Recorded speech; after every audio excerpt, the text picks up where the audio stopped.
Go Jade!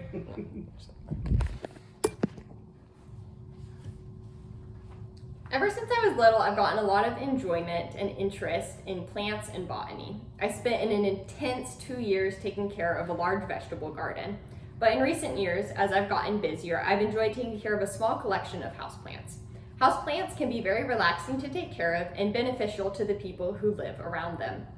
If you take care of them well and pot them correctly, you'll get to enjoy watching them thrive.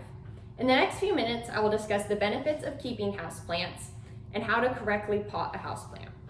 In recent years, houseplants have seen a lot of popularity on social media, but you might wonder, is there any proven benefit to them besides the obvious aesthetical appeal of houseplants?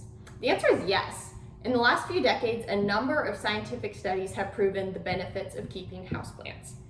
According to the NASA 1989 study of interior landscape plants for indoor air pollution abatement, conducted by B.C. Wolverton, Ann Johnson, and Keith Bounds, houseplants absorb chemicals in the air around them and store them in their roots, stems, and leaves. This reduces air pollution and helps improve the air quality. A second study in 2007, discussed in the article Psychological Benefits of Indoor Plants in Workspaces by Tina Briggs-Lamarck, Terry Hartig, and Greet Patel, showed that houseplants can increase productivity and reduce stress in the workplace. A third benefit to keeping houseplants is that the activity of taking care of them can be relaxing and satisfying. Now that we've seen the benefits of taking care of houseplants, let's examine why it's necessary to repot them periodically. As a plant grows, its roots also grow. When the plant's roots become larger than the pot that it's in, the plant becomes root-bound. A root-bound plant will have stunted growth and less resistance to diseases.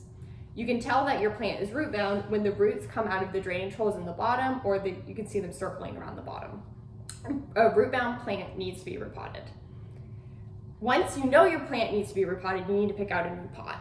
According to the March 9th, 2022 article, Tips for Repotting Houseplants by the University of Minnesota Extension, your new pot should be approximately 2 inches larger than your old one was. Now that we've seen why we have to repot our houseplants, let's look at how to do it. The materials you will need is your plant. Mine is a Strobilanthes alternata. It's also known as a waffle plant.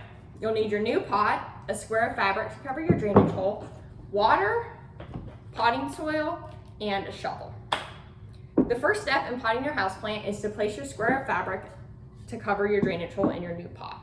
You're then going to place 1 to 2 inches of soil in the bottom of your pot.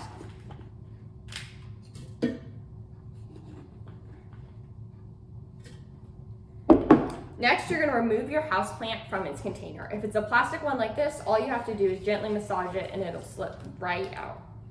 Set your plant in its new pot. The plant's roots should sit just below the edges of the pot.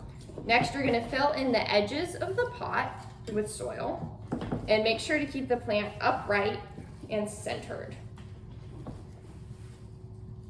Once you have filled in the soil around your plant, you're going to water it thoroughly. You're going to want to do this over a sink or a tray because the water will come out of the bottom of the pot.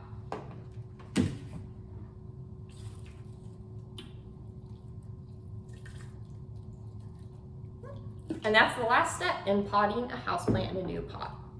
Today we've covered the benefits of keeping houseplants, and we've seen the steps to successfully pot a houseplant. I have personally gotten a lot of enjoyment from watching my own plants grow, and I hope that this has convinced you to get some plants for your own or given you tips to take care of yours if you already have some. Thank you.